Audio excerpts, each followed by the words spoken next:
Welcome back to Grammar Grade 10.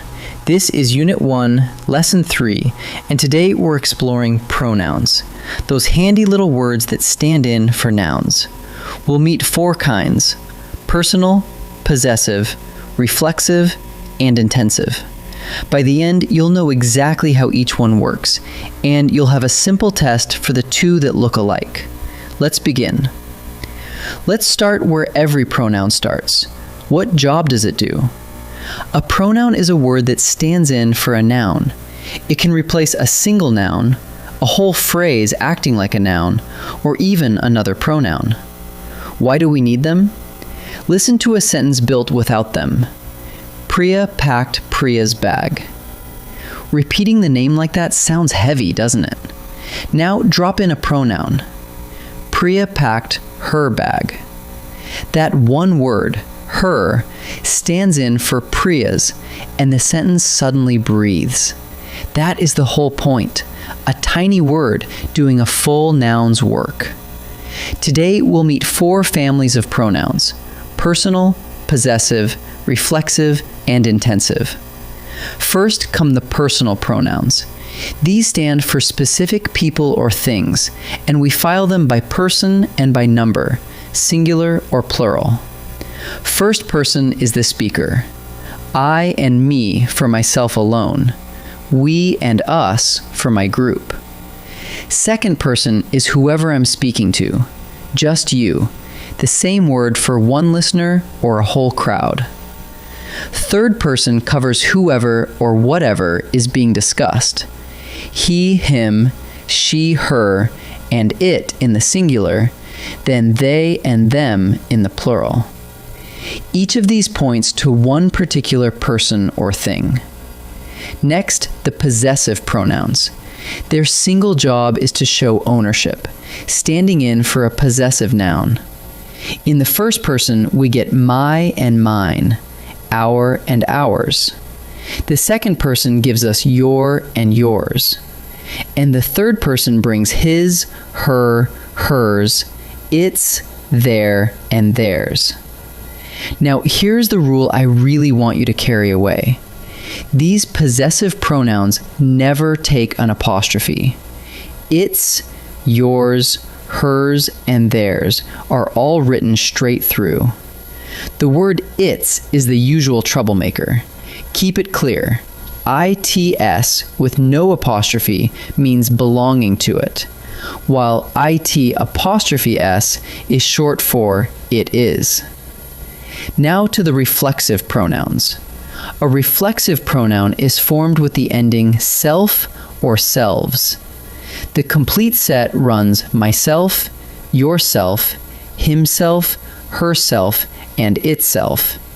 Then ourselves, yourselves, and themselves. Here is what makes them reflexive. Take the sentence. Marcus pushed himself through the last mile. The word himself circles right back to Marcus. The same person who does the pushing is also the one pushed. That is the core idea. A reflexive pronoun bounces the action back onto someone already named in the sentence. And notice it is essential here. Pull himself out, and the sentence collapses. Here comes the twist that fools a lot of people. An intensive pronoun uses those very same self words, yet its purpose is entirely different. It exists only to add emphasis. Take this line. The director herself approved the budget. The word herself is not receiving any action. It is simply thumping the table, stressing that yes, it really was the director. That is emphasis, pure and simple. And here's the giveaway. You can lift an intensive pronoun straight out. Remove it and you still have the director approved the budget, a complete, sensible thought. Because it can be removed without harming the sentence, we call it intensive. So how do you separate reflexive from intensive when the word is spelled the same? Run one quick test. Delete the self word and check whether the sentence still stands. If it does, that word was only emphasis. intensive. The chef herself plated it becomes the chef plated it, and nothing important is lost. But if deleting it breaks the sentence, the word was pulling real weight, reflexive. The chef taught herself becomes the chef taught, which leaves us dangling. Taught what? Since we can't drop it, it is reflexive. One test and the pair separates cleanly. Let's practice. In this first set, I'll give you a sentence with a missing word, and you pick the correct spelling. Watch especially for those possessive pronouns that never take an apostrophe. Pause the video and choose before I reveal each answer. The orchestra tuned blank instruments. Is it ITS or IT apostrophe S? The instruments belong to the orchestra, so we want the possessive form, ITS, no apostrophe. The answer is its. Those tickets are blank. There, with an apostrophe S, is never a word. The possessive pronoun is theirs, written straight through with no apostrophe. So the answer is theirs. Blank almost time to leave. Here we mean it is almost time, and that contraction is spelled IT apostrophe S. So this one takes the apostrophe. It's. Nice work. In this second set, every sentence has a self word. Your job is to decide whether it is reflexive or intensive.